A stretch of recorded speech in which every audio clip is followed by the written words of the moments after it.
মৰমৰ ছাত্ৰ ছাত্ৰীসকল, RS টিউশ্যন চেণ্টাৰলৈ তোমালোকক স্বাগতম জনাইছোঁ। মই আজি এটি ইম্পৰ্টেণ্ট ভিডিঅ' লৈ আহিছোঁ তোমালোকৰ ওচৰত। চোৱা, অসমীয়াৰ কমন ৰচনা 2026 HSLC। গতিকে ইয়াতে মই তোমালোকক মুঠ 6টা ৰচনা দিছোঁ অসমীয়াত বাছি। ইয়াৰ পৰা আজি তোমালোকৰ লগত মই প্ৰথমটো ৰচনা যিটো দিছোঁ প্ৰিয় গ্ৰন্থ, এইটো মই আলোচনা কৰিম। গতিকে এইটো মই তোমালোকক ধুনীয়াকৈ লিখি দিম আৰু ধুনীয়াকৈ পঢ়ি বুজাই দিম। আৰু বাকীবোৰ থাকিব 2 নম্বৰটোত থাকিব প্ৰাকৃতিক সম্পদ, অসমৰ কুটিৰ শিল্প, পৰিৱেশ প্ৰদূষণ আৰু ইয়াৰ প্ৰতিকাৰ, ভাৰতৰ জনসংখ্যা বৃদ্ধিৰ সমস্যা, তোমাৰ প্ৰিয় সাহিত্যিক। গতিকে আটাইকেইটা ৰচনাই আমাৰ বৰ ইম্পৰ্টেণ্ট। গতিকে প্ৰতিটো ভিডিঅ'ৰ কাৰণে মই প্ৰতিটো টপিকৰ কাৰণে মই ভিডিঅ' বনাই তোমালোকক যুগুত কৰি দিম। তোমালোকে লিখি মুখস্থ কৰিলেই হ'ল। চোৱা, আজি হৈছে কি মোৰ তোমাৰ প্ৰিয় গ্ৰন্থ। এইখন লিখিবলৈ গ'লে লিখিবা যে এনেকৈ লিখিবা, চোৱা যে মোৰ প্ৰিয় গ্ৰন্থ, হয়নে? মোৰ প্ৰিয় গ্ৰন্থ বুলি ডাঙৰকৈ ওপৰত লিখি ল'বা। তাৰে পিছত প্ৰথমতে আৰম্ভণি বা পাতনি বুলি লিখি ল'বা। এনেকৈ পইণ্ট আউট কৰিলে কি হয় জানা, পৰীক্ষকে বহি চাই ভাল পায় আৰু ভালকৈ নম্বৰ দিয়ে। যিহেতু তোমাৰ 8 নম্বৰ থাকিব বা 6 নম্বৰ থাকিব, গতিকে মই বেছি পইণ্ট নিদিওঁ, 2-3টা পইণ্ট তোমালোকক ধুনীয়াকৈ লিখি দিম। চোৱা, প্ৰথমতে লিখিবা যে গ্ৰন্থখন হৈছে জাতি এটাৰ সভ্যতাৰ পৰিচায়ক। গ্ৰন্থ অধ্যয়নৰ জৰিয়তে আমি নিজকে জ্ঞান অন্বেষণৰ প্ৰতি ধাৱমান কৰি তুলিব পাৰোঁ। গ্ৰন্থ সমান বন্ধু নাই বুলিও কোৱা হয়। এখন গ্ৰন্থই মানুহক অনাবিল আনন্দ প্ৰদান কৰিব পাৰে। সকলো দুখ কষ্ট পাহৰাই ৰাখি গ্ৰন্থ অধ্যয়নে মানুহক সকাহ প্ৰদান কৰিব পাৰে। সেইবাবে যিমান পাৰোঁ আমি গ্ৰন্থ অধ্যয়নক নিয়মীয়া অভ্যাসৰ ৰূপ তুলিবলৈ যত্ন কৰিব লাগে। তাৰে পিছত লিখিবা ৰজনীকান্ত বৰদলৈ। মই আজি যিখন গ্ৰন্থ লিখিবলৈ গৈছোঁ সেইখন হৈছে ৰজনীকান্ত বৰদলৈৰ কি উপন্যাস, তোমালোকে আস্তে আস্তে গম পাবা। মই প্ৰথমতে নকওঁ। চোৱা, এনেকৈ লিখিবা যে ৰজনীকান্ত বৰদলৈ, তেখেতৰ বিষয়ে প্ৰথমতে লিখিবা অসমীয়া সাহিত্যত ৰজনীকান্ত বৰদলৈ এটি প্ৰসিদ্ধ নাম। তেখেতক উপন্যাসৰ সম্ৰাট নামেৰে জনা যায়। মানৰ দিনৰ আমলত তেওঁ ভালেকেইখন উপন্যাস ৰচনা কৰিছে। তাৰ ভিতৰত মনোমতী, ৰহদৈ, লিগিৰি, দন্দুৱা দ্ৰোহ, নিৰ্মল ভকত, ৰংগিলী আদি উল্লেখযোগ্য। মিৰি জীয়ৰী, যিখিনি মিৰি জীয়ৰী এখন সামাজিক উপন্যাস। চৰকাৰী চাকৰিত থাকোঁতেই বৰদলৈয়ে মিৰি সমাজখনৰ বিষয়ে জনাৰ সুবিধা পাইছিল। তাৰেই পটভূমিত তেওঁ এই উপন্যাসখন ৰচনা কৰিছিল।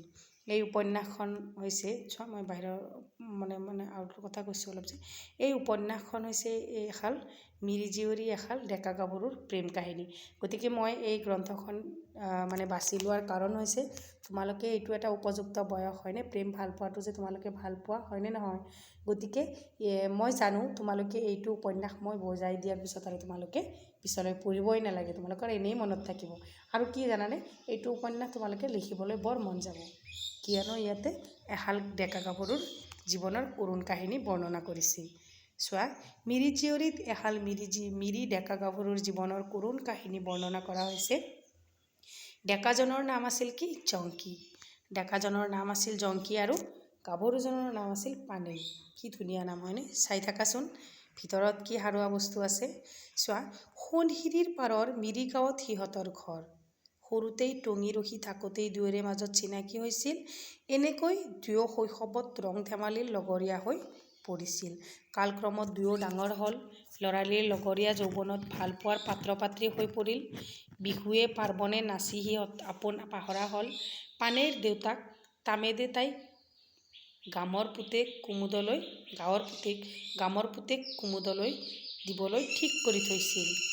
মাক নিৰমাই এবেলিলৈ জীয়েকৰ পক্ষ ল'ব খুজিলেও বাপেকৰ ওপৰত মাত মাতিব নোৱাৰিছিল। ইয়াত কি কৈছে জানানে, সিহঁতৰ মাজত প্ৰেম একেলগে থকাত খেল ধেমালি কৰাতে কেতিয়াবা প্ৰেম হৈ গ'ল, সিহঁতে ক'বই নোৱাৰিল। কিন্তু পানেইৰ দেউতাকৰ নাম আছিল তামেদে, তাইক গামৰ পুতেক আছিল কুমুদলৈ বিয়া দিবলৈ ঠিক কৰি থৈছিল। কিন্তু এইফালে কি আছিল, মাক নিৰমাই কি কৰিছিল, এবেলি ছোৱালীৰ পক্ষ লৈছিল যদিও দেউতাকৰ আগত মাত মাতিব পৰা নাছিল বুলি ইয়াতে কৈছে। চোৱা, মিৰি সমাজৰ প্ৰথা অনুযায়ী কুমুদৰ জোৱাই খাটিবলৈ অহাটো ঠিক হ'ল। কুমুদ জোৱাই খাটিবলৈ অহাটো ঠিক হ'ল। যি মিৰি সমাজত যিটো প্ৰথা আছিল সেই প্ৰথা অনুযায়ী কুমুদে জোৱাই হিচাপে খাটিবলৈ আহিল। চোৱা, এইবাৰ মাক বাপেকে তাইক জংকীলৈ বিয়া দিবলৈ সৈমান হ'ল। মাক বাপেকে তাইক জংকীলৈ বিয়া দিবলৈ সৈমান হ'ল। জংকীয়ে পানৈক বিচাৰি যাওঁতে গাছিমিৰি হাতত বন্দী হয়। ইপিনে পানেইকো বন্দী কৰি এদিন সিহঁতে তালৈকো আনে।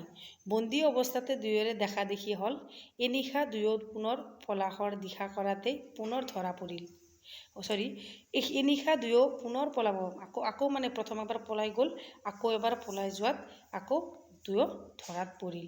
চোৱা, বাৰেগামৰ মেলত দুয়োটাৰে বিচাৰ হ'ল। বাৰেগামে দুয়োটাকে মৃত্যুদণ্ড বিহিলে। শাল মাৰি দুয়োটা দেহ বান্ধি গাছিমিৰি সিহঁতক উটুৱাই দিলে। নিষ্প্ৰাণ দেহ দুটা এটা সময়ত আহি সোণশিৰিৰ ঘাটত লাগি গ'লহি। জংকী পানেইৰ ভালপোৱাৰ প্ৰতি পানেইৰ মাক বাপেকে সঁহাৰি নিদিলে, আনকি সমাজেও সিহঁতৰ প্ৰেমৰ স্বীকৃতি দিব নুখুজিলে। ফলস্বৰূপে কৰোণভাৱে তেওঁলোকে মৃত্যুক সাবটি ল'ব লগাত পৰিল। চোৱা, মই গোটেইখিনি ইমান বিতংকৈ কৈ দিয়া নাই। তোমালোকে যদি কিতাপ আছে, উপন্যাসৰ কিতাপখন ধুনীয়াকৈ এবাৰ পঢ়ি ল'বা, মনত থাকি যাব। কাৰণ ৰচনা আহিব 8 মাৰ্ক নহ'লে 6 মাৰ্ক। ইমানখিনি লিখিলে আমি নম্বৰ নাপাম, হয়নে? পৰীক্ষকে বেছিকৈ লিখিলেও বেয়া পায়, আকৌ একেবাৰে কমকৈ লিখিলেও বেয়া পাব। মানে মুঠ যিখিনি মূল বস্তু সেইখিনি লিখিবই লাগিব। চোৱা, ফলস্বৰূপে কৰোণভাৱে তেওঁলোকে মৃত্যুক সাবটি ল'ব লগাত পৰিল। ইয়াৰ বাবে জংকী আৰু পানেইৰ কোনো দোষ নাছিল। দোষ আমাৰ সমাজখনৰ, সমাজ ব্যৱস্থাৰ। তাৰপিছত লিখিবা, উপন্যাসখনৰ পটভূমিত আমি সোণশিৰিৰ পাৰৰ মিৰি গাঁৱৰ উপৰিও ঘৃণাহুতি গাঁৱৰ মিৰি সমাজখন পাওঁ। পৰ্বতীয়া গাছি মিৰিৰ কথাও আছে। লগতে নগৰৰ সামান্য পটভূমিৰূপে লক্ষ্মীপুৰ নগৰৰ কথাও আছে। মিৰি জীয়ৰী কেৱল এহাল ডেকা গাভৰুৰ প্ৰেম কাহিনীয়েই নহয়, মিৰি সমাজৰ সাংস্কৃতিক জীৱনধাৰাৰ পৰিচয় এই উপন্যাসখনত পোৱা যায়। ইয়াতে কৈছে যে অকল সিহঁতৰ প্ৰেম কাহিনীয়েই নহয়, মিৰি সমাজখনৰ যিখন আচাৰ মানে নিয়ম কানুন সেইখিনিৰ কথাও ইয়াত উল্লেখ কৰিছে। তদুপৰি লেখকে জংকী পানৈৰ কাহিনীৰ যোগেদি মিৰি সমাজ তথা অসমীয়া সমাজখনকে যেন সকীয়াই দিছে। তেওঁ মিৰি সমাজত এনে দুৰ্ভাগ্যজনক ঘটনা আৰু নঘটিব বুলি আশা কৰিছিল। চোৱা, কাহিনী, চৰিত্ৰ, পটভূমি, আঞ্চলিক বৈশিষ্ট্য আদিৰে সমৃদ্ধ মিৰি জীয়ৰী এখন সুখপাঠ্য সামাজিক উপন্যাস। গতিকে চোৱা, উপন্যাসখন পঢ়ি তোমালোকে কেনেকুৱা পালা মোক কমেণ্ট ছেকশ্যনত জনাবা। চোৱা, ইয়াতে মই থুলমূলকৈ তোমালোকক উপন্যাসখন কৈছোঁ যে এহাল মিৰি আৰু মিৰি জীয়ৰী গাঁৱৰ এহাল ডেকা গাভৰু আছিল। সিহঁতৰ কৰুণ প্ৰেম কাহিনী হৈছে যে সিহঁতে দুয়োটাক ভাল পাইছিল। সৰুৰে পৰা একেলগে থাকোঁতে সিহঁতৰ মাজত প্ৰেম ভাল পোৱা হৈ গৈছিল, গমেই পোৱা নাছিল। কিন্তু পানেইৰ মাক দেউতাকে সেইটো মানি লোৱা নাছিল।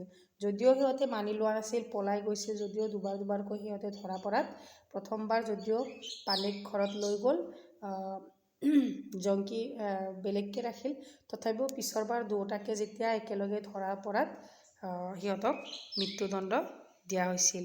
গতিকে এই পাঠটোৰ এই উপন্যাসখনৰ মূল কথা সেইখিনি। গতিকে তোমালোকে এনেকৈ আৰম্ভণি দি শেষৰখিনিত তোমালোকে এইখিনিক হেৰি বুলি লিখিবা, এইখিনিক সামৰণি বুলি লিখি পটভূমি মানে এইখিনিত ইয়াতে লিখিবা সামৰণি বুলি লিখি এইখিনি শেষ কৰি দিবা। গতিকে যদি প্ৰিয় গ্ৰন্থখন চাই ভাল পাইছে তেতিয়াহ'লে চেনেলটো ছাবস্ক্ৰাইব কৰিবা আৰু কমেণ্ট কৰিবা। Thank you for ৱাটছ।